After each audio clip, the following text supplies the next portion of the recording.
Welcome to Home Dad Chat, brought to you by the National At-Home Dad Network. My name is Brock, My name is Danny. and we are here to talk about life as stay-at-home dads. So sit back, relax, and enjoy the show. No, I don't want much. I even love handmade crafts made of macaroni. Come on now, you should know me. Times I might eat too much. No worry about my weight, got the dad bod rocking on me. Sketches on my feet, cargo shorts look good on me. I'm a dad, that's what I do. Hey everybody, welcome back to Home Dad Chat. I am so excited to talk to you all tonight, and especially to hang out with Danny like always. How you doing today, Danny? Hey, what's up? How's your house coming along? I'm at a point where I kind of want to just get a really big dumpster, stuff it all in there and burn it. And then we just buy new stuff when we get up there. We can't obviously do that, but yeah, it's been, I think, and I've said it before, but I think the biggest way to describe it is people say they're one of the largest things that leads to family breakdown and divorce. And one of them is moving, because it has just been, Marnie and I have been really forcing time into the schedule where she and I can just relax, just, read a book, watch a, TV show, whatever, go Netflix, whatever we've got for an hour about twice a week. And every time it ends up, we start talking about things that we have to do with the move or things we got coming up with the closing or this or that. And that's life. It's crazy. Yeah. It's crazy. But I'd say the other thing is canoeing. There's a buddy of mine. Well, you might know him too, Aaron Phillips. He's come and spoke before at HomeDadCon. He's outdoors tour. He's a guide down in the Orlando area, and wasn't he on Naked and Afraid? He was on Naked and Afraid. Yeah. I know that guy. He got beat on by a monkey, and it was the greatest thing I've ever seen. Exactly. So he always says that canoes are just divorce boats.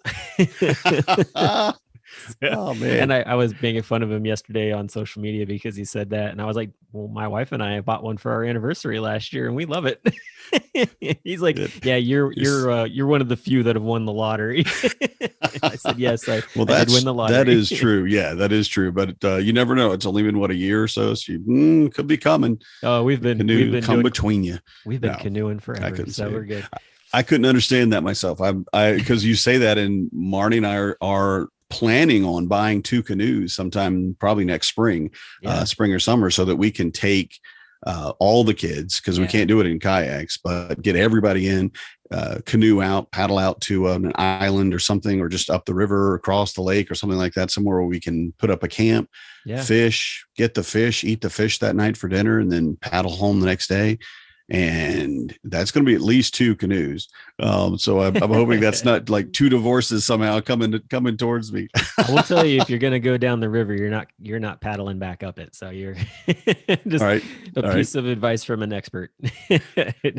That's not happening. We'll find some spot. There is a lot. There's actually literally a place very close to us called Portage. Okay. And which means to carry the canoe, of course, on the land. And I looked at it and I like, is that something that happens a lot? And one of the guys that has been there, he said, the Dells have a lot of places to go. There are ponds, there's lakes, but there are also rivers, and there are some places that you can't get to unless you portage in.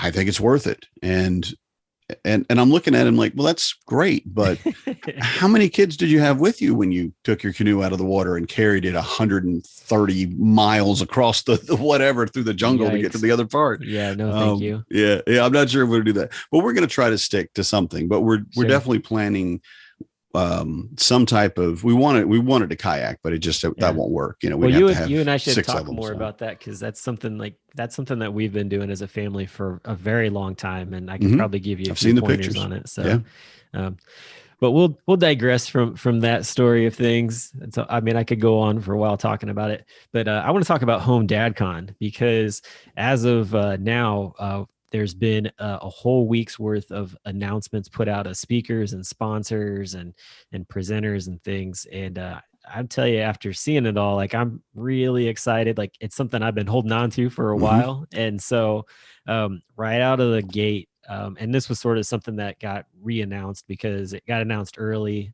and then because we thought we were ready to go, and then we didn't have everything we needed at the time, but we re-announced that Ben Killoy is going to be our opening keynote speaker.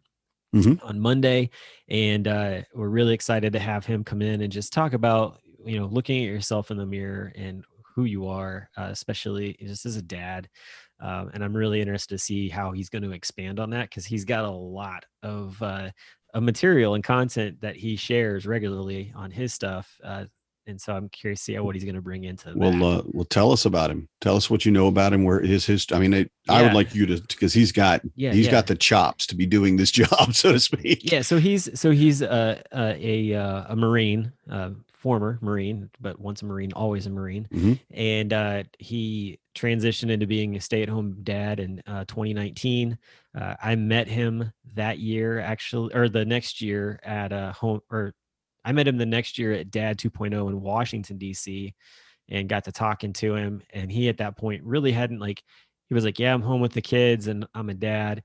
And I said, well, you're a stay-at-home dad. And I've had that, I think I've told this story to people before, but basically I called him out on it, and he showed up at DadCon at home, our online convention last year, and really kind of came basically out saying I'm a stay-at-home dad, and I'm proud to say I'm a stay-at-home dad. And yay. So, so I'm just excited. He's just an awesome guy. He's got some great writings that he's done. He's got a podcast for military veterans that is really thriving, and he's just doing so much awesome stuff for fatherhood, especially from a dad coach standpoint and things like that too. So yeah, I'm excited to have him on the main stage. It's going to be great. And then following that announcement, on Tuesday, there was the announcement that there is a supporting partnership with Happy Family Organics, which is an awesome company, an awesome brand that really just wants to help parents bring the best nutrition possible to their kids. And we got to talking with them a while ago. We've done some things with them. We've been invited into a webinar with them before. And so it was kind of a perfect partnership. There was a brand that was similar to them around a while back that City Dads was a part of, and that brand kind of went away. And so Happy Family Organics has come in and sort of taken up the mantle on just trying to bring that sort of organic food, nutrition, snacks, different resources for parents all into one. And so it's kind of a nice marriage, honestly, to have what we're doing and what they're doing, and they match up very well. So it's exciting to have them be just not even just a HomeDadCon sponsor, but a supporting partner of the organization for the National at-Home Dad Network. So their connection with us goes deeper than just HomeDadCon itself. It'll be something that will pertain to as the year goes on. So so that's been really cool, just fostering that relationship. Their food is good quality too. I've liked it. My kids all liked it. We were a little bit older than really the youngest foods that you could get, but with little, I think it was applesauce pouches that we picked up the most, and had gotten, I think, a couple of samples previously, and my kids would eat anything, and I didn't take much stock in that because they're like locusts, there's food. Can I eat it? Okay. It's gone. Yeah. But having, sitting with them and saying, okay, we're going to try this and this, and they preferred it, which I think says something when you're talking about products that really you could go cheap with it. Let's say applesauce, you could go cheap quality garbage stuff with it, and your kid's not going to complain. Right. But they notice the difference, and an organic is going to be so much better for them. So I'm glad to hear it. Yeah, so they'll be in some way they'll be at HomeDadCon as well too. We're still working out some details on how that's going to take place. They have an ambassador actually here in Cincinnati, so I'm working on getting connected with them and seeing how they want to participate in the weekend itself. So that's going to be awesome. And then there was the announcement of we had 3 days of breakout presenter announcements. So kind of to kick things off on Wednesday was the announcement that the mental health breakout is back with Lauren Gaffey and yours truly, Danny Mercer, getting together with other dads and just giving an opportunity there. And I've actually never sat in on a mental health session. What is it like in a very small snippet, Danny? Very small. Tell us as quick as I can. That's not going to happen. I think first thing I have to say that anything that's said in the meeting stays in the meeting. You don't talk about anything anyone says. So basically, you're trying to create a place where dads can go in and say the things that they need to say, whether it's about their current emotional state, their mental health, if they're, postpartum depression. It's also talking about if their spouse has had any of this issues, where they might be able to find support. And it's really just that, a support group. There's generally, in everyone so far, and I think for Cincinnati as well, there is a medical health professional who's local to that area where the convention is, who can offer support beyond just someone to listen to if it's necessary. So it's really just a moment to sit around in a room with a bunch of other men and be able to say the things that are on your heart or on your mind about your emotional and mental health. That's great. That's awesome. And that's something that has been very much a staple of HomeDadCon for quite a while. So I'm excited that it's back. Mm-hmm. And it's gonna be good. So I'm glad you and Lauren are gonna be a part of that. Yeah, Lauren's my hero. Okay, I'm done. I actually only got to finally meet him really for the first time and get to know him up in Minneapolis. We went out after one of the evenings, and it was really cool just to finally talk to him and see who he was. And he's just a very fun, gentle guy with a lot of emotion right on his shoulder, and I love that about him. So definitely, like I said, I'm really excited that he's going to be back, and I'm sure he's going to be coming with just a lot of love to everybody. So definitely. And then Thursday, there was the announcement that Brian Anderson, who's a part of Fathering Together, is going to be coming to talk about building a more gender equality world and how that starts at home. And so he's going to present on that.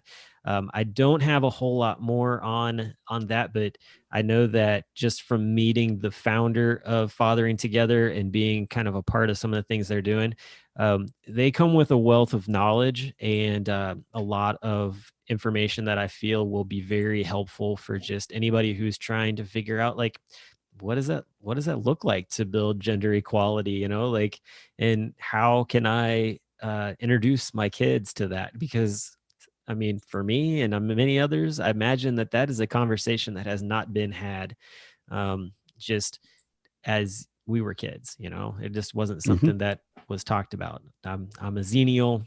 That you're in the. I'm a Xennial. I say that because like I'm not a millennial and I'm not a Gen Xer. Like I'm right in the middle of it. There's like this weird sort of things, and I just recently learned that and I definitely fit that mold for sure. But I'm barely a Gen X, but I'm happy to be a Gen X. I'm very close to Boomer, but not close enough that I could be a Gen. I don't know how we'd say that. Gen. It's a Zoomer. No, it'd be a Zoomer. It's already Generation Z, so I don't know. Yeah. A Boomix. I'm not that. Whatever that word would be.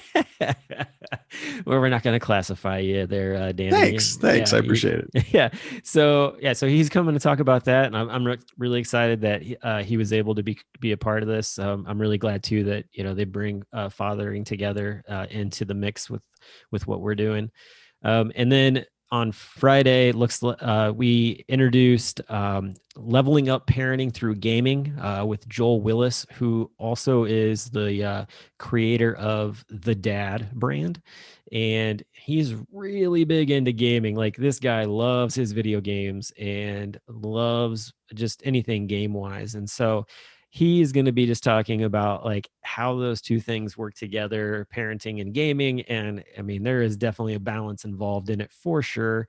But I would love to learn that myself. I think that's more the one that I'm leaning towards going to, because I would really love to pull out my Super Nintendo and my Nintendo Wii and be able to play with my kid, but also for my kid to understand that there's a time and a place for it.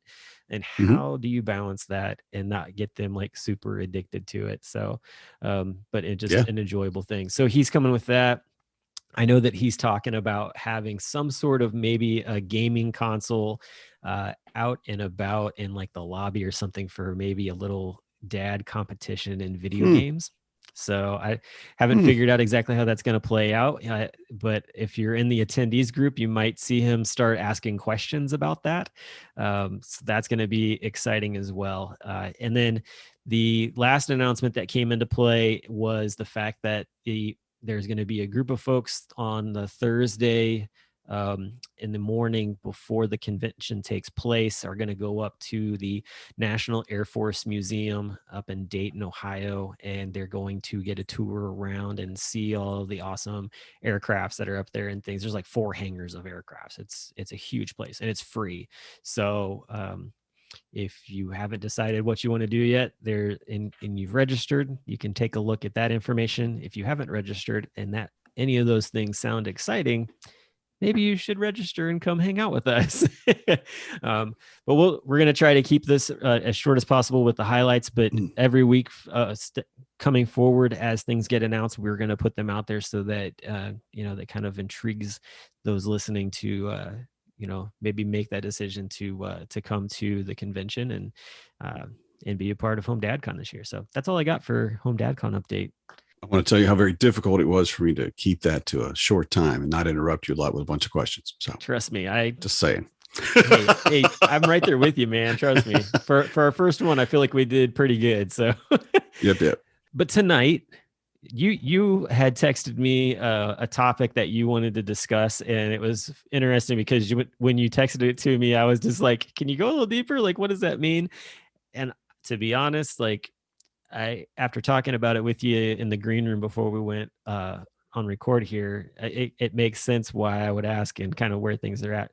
But yeah, I'm gonna let you take it from here and carry the conversation, and I'll jump in when I can. But I think this is more something that you're gonna share you're gonna drop some knowledge on me. Well, I thought it was really interesting because the question that I asked was, or what I suggested is we should talk at some point about how to parent a strong-willed child. Or a willful child, I think is how I put it at first. And for all the listeners, Brock basically did say, "Can you give me a little more information about what that was?" And I thought, how do you not know what that is? And then I had a little light bulb come on and I went, oh, because he doesn't have ginormous jerk children like I do. He has children that actually will do what he tells them to sometimes.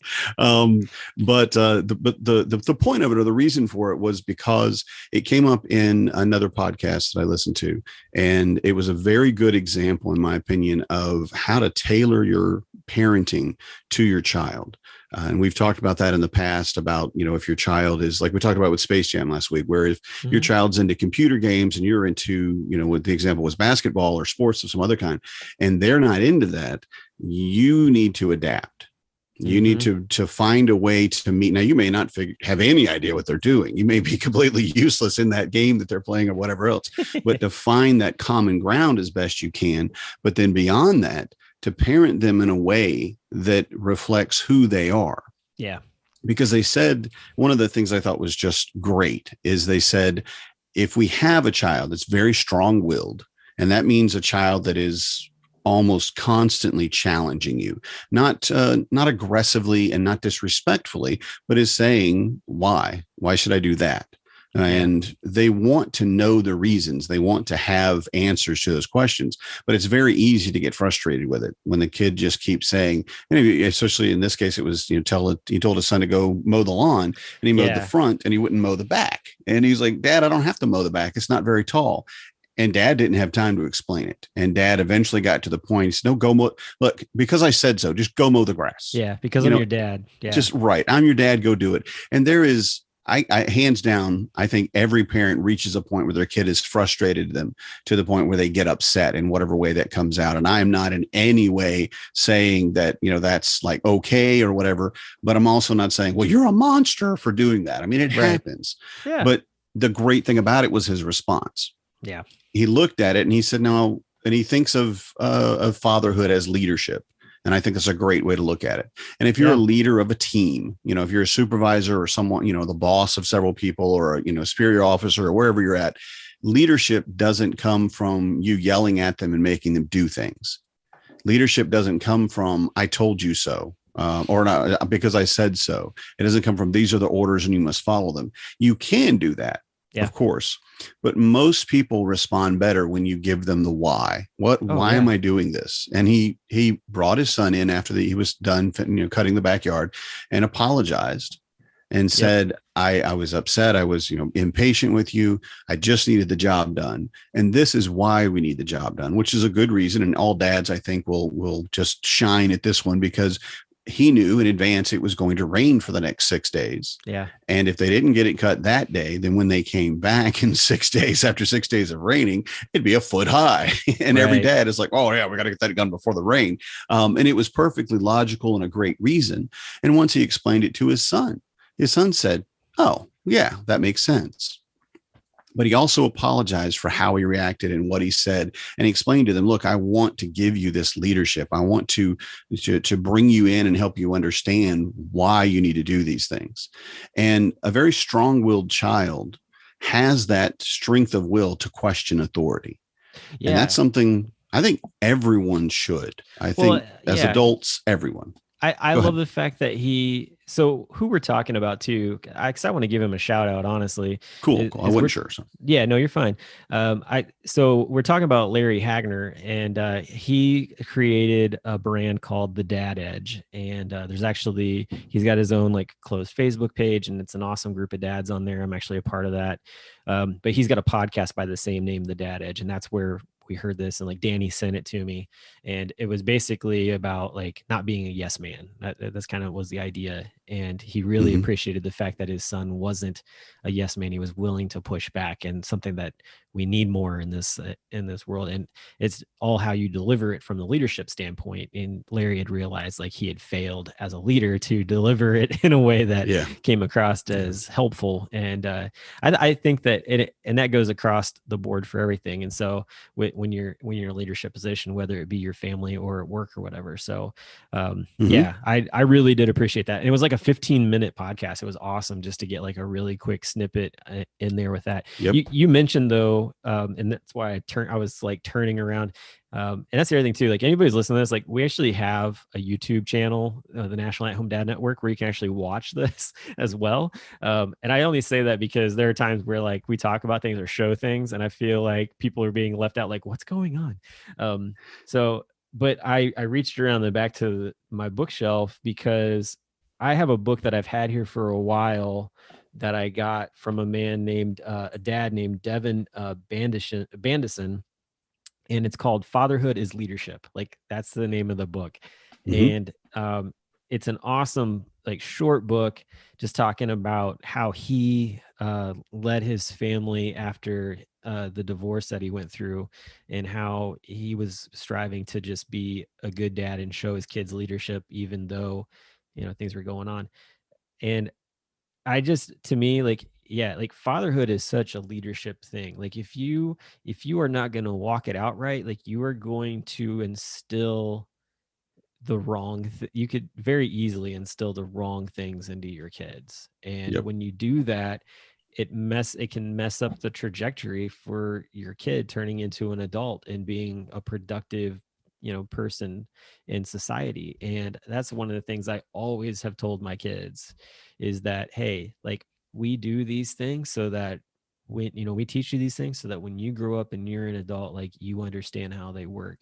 And even as far as to like telling the truth and or not stealing or whatever. And it's like, these are the things that, it might seem funny or cute now, but you do those things when you're an adult, and there are some great consequences for it. And I think I think that as parents, if we spend the time to explain that when they're younger, and we continue to build into that, it won't be such a shocker when they're later in life, and absolutely. High school kids, trying to pull some goofy prank, like going to like a Spencer's store. Do they even have those anymore?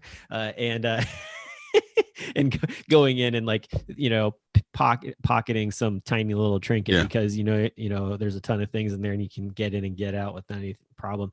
Not that I ever have done that, but I know guys who have. I really have never done that. I'm way too clean, I guess would be the word. Anyone who knows you would never believe you had. So you're in the clear. Seriously, you're fine. But anyway, I mean, what is that for you? You've got older kids.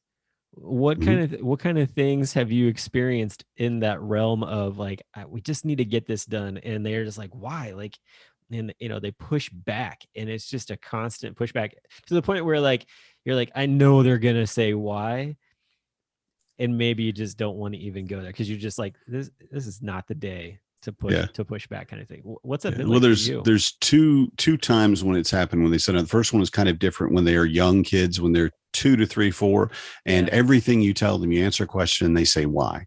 Yeah, and you answer that question, they say why. Yeah, and they love that word. Yeah. And that one is a very different situation. And that one, I look at them and I give them the final answer that I'm going to give, and I say, just say, oh, okay. And they'll stop, and instead of saying why, they'll go, oh, okay. And then we're done, and we're able to get out and just bail out. But later on, you have to develop the patience to take that why from your older child and explain it. You just have to. Yeah. Now, you can get a certain basic set of family values or rules of the house or things of that nature that cover a lot of the bases of why. My teenager just hates working, just does. I mean, he's just lazy. He just does not want to work. And he doesn't ask me in the morning when I tell him, no, you have to do your housework, go to your housework, or tell him what, individual tasks that he needs to finish up. He doesn't ask me why anymore. Now, he is very strong-willed. He is very challenging. I've had other parents who said, I don't know how you handle this child, especially being your first child. Usually your first child's sweet and amazing and wonderful, and your second one's kind of the demon baby, because they tricked you with the first one. Did you have the trap baby on the first one? Right, exactly. We did not. We had the crazy baby, right? It's a trap. And it was a very interesting experience because I had to tell each of his teachers, he's going to challenge you. It's not meant as disrespectful. He is a polite and kind and sweet child in his own way, but you have to prove that you have the right to tell him what to do. And that's all there is to it, because he has always been very intelligent, has, a gifted child and all of those things. Yeah. And he would go to adults and kind of expect them to be idiots, kind of. I mean, just like, are you as smart as me? Well, let's see how you're going to be. Can I do this? Can I get away with that? Can I get away with this? And when you set the rules down, he didn't fight them from that point on, but he had to know that you were in charge, and not in a strong arm way at all. Most of the teachers were familiar with this. They've dealt with it 100 times, their children. And they would say, yeah, okay, well, we can do that. First day, we'll just make sure we understand the ground rules and all those things. And I tried to reiterate, like, he's not a jerk about it. He's not, disrespectful even, but he's going to push you as far as you will go. And if you roll over, he'll just keep pushing, and he'll be running your classroom inside of 2 or 3 weeks. He won't care what you say. But having that amount of willpower is so good for an individual. I love that my kids have this, but it's very frustrating because it's every child and it's every interaction. But once you learn, these are the ground rules. These are the things that we do. Rule number 1 in our house is keep yourself to yourself. I don't even have to tell the kids. Rule number 1, they'll just do it. They don't even, we'll stop, wrestling or whatever we were doing. Rule number 9 is a big one over the last year, and it's don't be a jerk. And it's a very simple, everybody gets that one. And I sometimes use a different word for jerk, but I don't want to say it on the podcast, and I don't want to admit that I tell my kids, don't be a blah, blah. But yeah, that's not acceptable. That's not how we live. That's not how the kind of people we are. Right. That is not the kind of people you're going to be. And I tell them, I love you too much to let you grow up to be a jerk. Right. Yeah. Well, that's one of the things that we put into it too, when our kid, like, especially our oldest, when he gets, into like just causing mischief and, irritating his sister, we're like, dude, like, are you treating her the way you would want to be treated? Because I know if she was doing that to you, like, the world would be on fire. Mm-hmm. And usually that's all I have to say to him. Like, are you treating her the way that you would want to be treated? He goes, no. And I'm like, think you need to change things? Yes. And I'm like, all right. And that seems to really halt it. You got it. I keep that in my back pocket at all times. At all times. Yeah. And it's learning what your child needs. And I think that's a big part of parenting that people miss a lot of times, because you really have to understand their psychology, what their brain says and acts, and how it reacts. And it also, a lot of times I've had people, say, well, give me some advice about, my kid or whatever.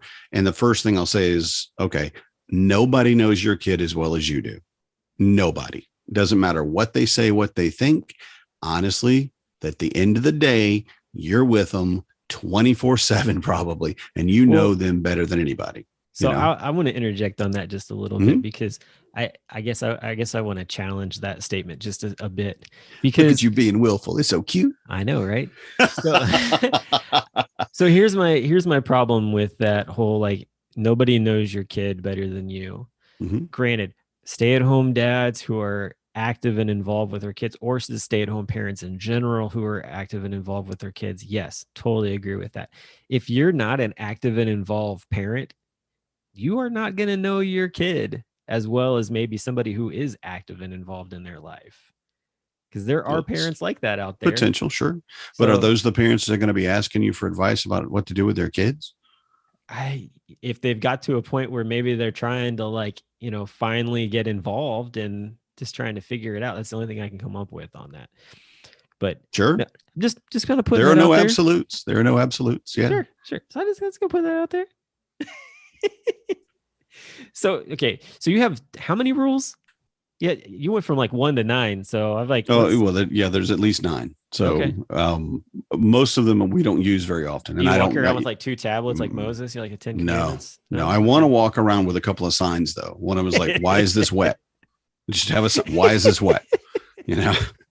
Who dropped this? That's another. Who put this here? Where does this go?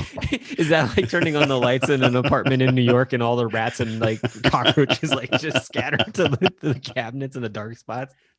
Why is this wet? Right. Yep. Yeah. And who is the culprit almost every single time in our house when something goes wrong? It's not me. It's like Joe's apartment. Yeah, you got the not me. Yeah, you got the not me ghost.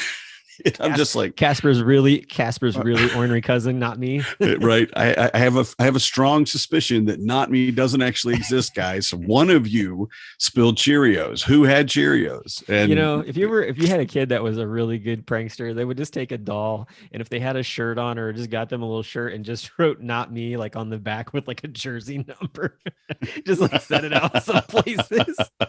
Honestly, like best prank ever. Yep. Oh shoot. Okay. So I get that, and I totally understand like the whole idea of like trying to explain it to how that works out. And the thing with Larry was explaining to his kid, hey, like, yeah, it doesn't look like it needs it. There are some spots that are uneven, but like, there's this information you don't have. Like, and in this case, it was, hey, it's gonna rain for the next 6 days. Like our house or our yard after those 6 days is going to be like the Amazon, and I'm gonna have to pull my machete out and hack this thing down. And I mean, I get it.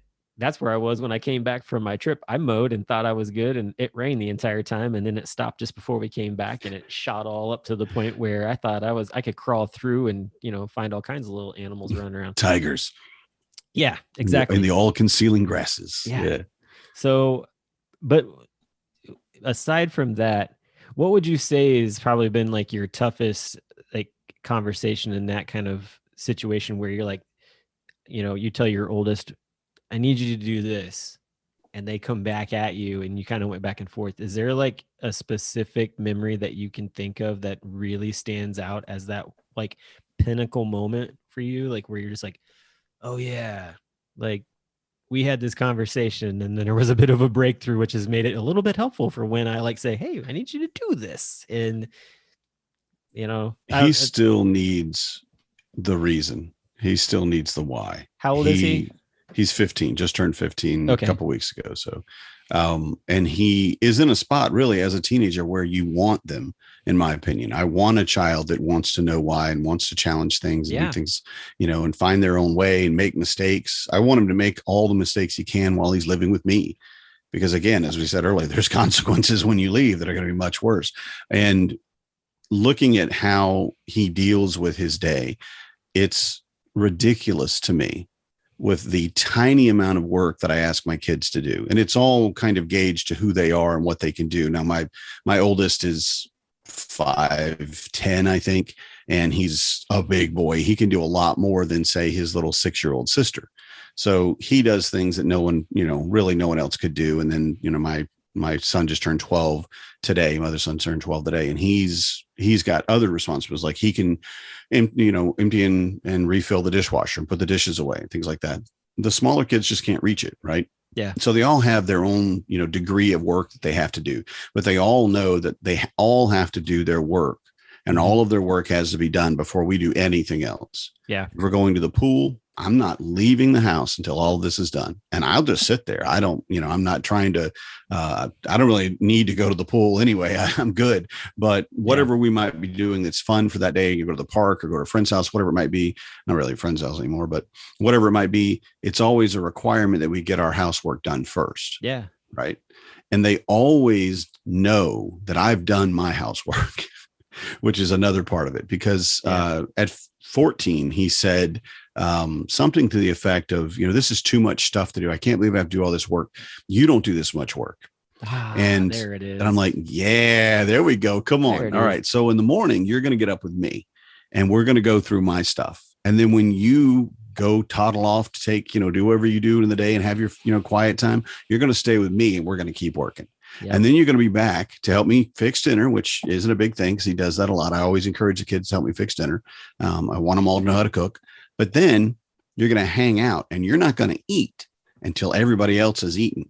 Everybody else has their food. And then you and I can eat. And then we don't get to sit down. We clean up, even though even the littlest kids knows, take your scrape your plate into the trash or give it to the dog, whatever it is, and then put it in the dishwasher. They know that routine. But there's still a ton of stuff that needs to be done.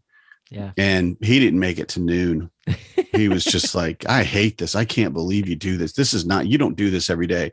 And I said, then we'll go every single day if you want to. Why would I lie to you first? Second, I have never lied to you. Yeah. I'm not the kind of person that lie. I'm too obvious. I mean, it's just, I'm going to just tell you straight out what I'm thinking and feeling. But that was probably one of the biggest moments for him for his teenage years that allowed us to kind of set a precedent and say, this is what needs to be done. It's not as much as it could be. You have a huge amount of work that your dad's doing every day that he could just ask you to do. And he could just sit around and read a book or do whatever, go color, he's my oldest is a big artist, well, let me take this thing and I'll see if I can draw these things. And you just do all that work while I'm sitting here in my quiet time, Yeah. And that was it for him. No, you're right. I apologize. I will get it done. And for like 3 days straight after that, he got it done every single day. That's and then great. It stopped. Well, yeah, that happens. And then I start reminding again, the little sign, do your housework. Do your housework.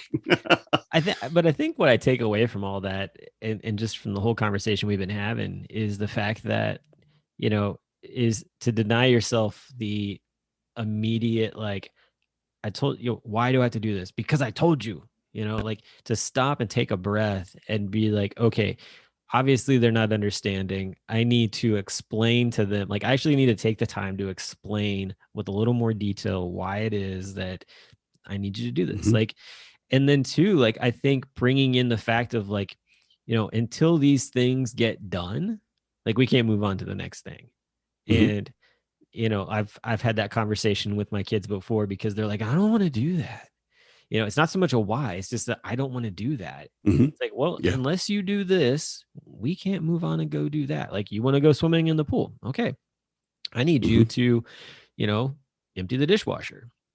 And until you do that, like we're not going swimming, or I need you to pick up your Legos. Well, I want to pick up my Legos. They're everywhere. Well, until you pick them up and you can make a game out of it or whatever you want to do. But until you pick them up, like we're not going to be able to do X, Y, Z, and I'm going to be doing stuff while you're doing stuff. So I expect you to do your thing and I'll check in on you from time to time. But the longer it takes you, the less time you're going to have at wherever it is we're going to. Bingo. And I've even said to the point where it's like, if it takes too long, you're running out of time and we're not going to be able to do it.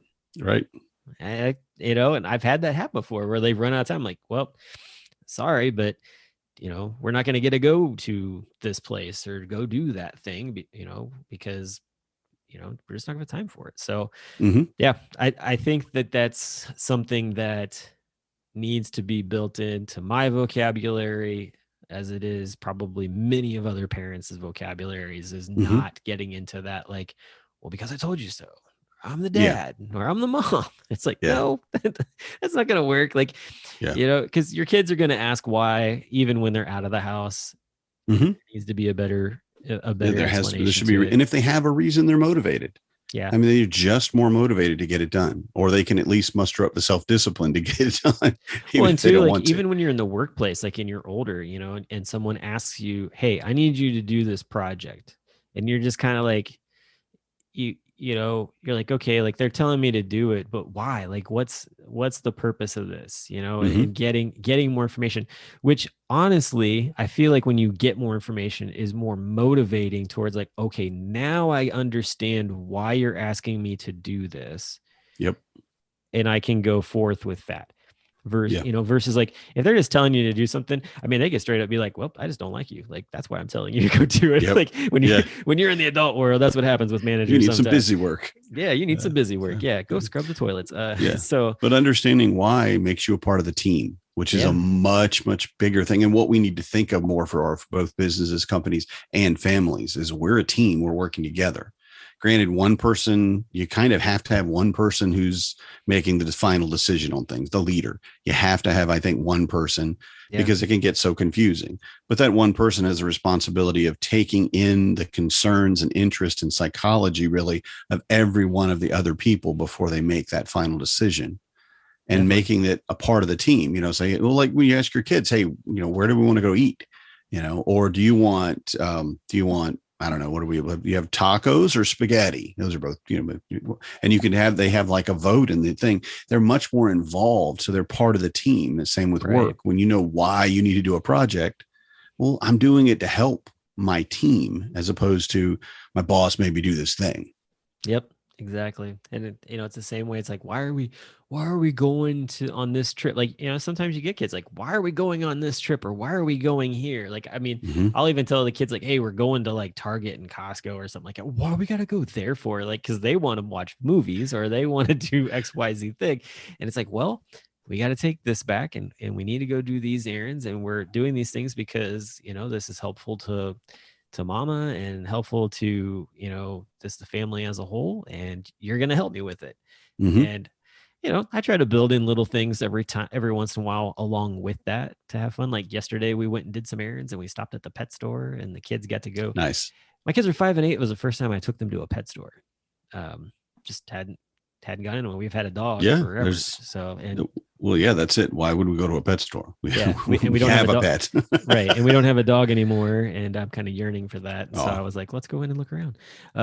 But anyway, I mean, yeah, you have to have those incentives out there. And so I really feel like, with this, it's like the whole idea of like, how do you answer the question why? And it's like you answer it with more details. Yeah, just like you would with an adult. Yeah.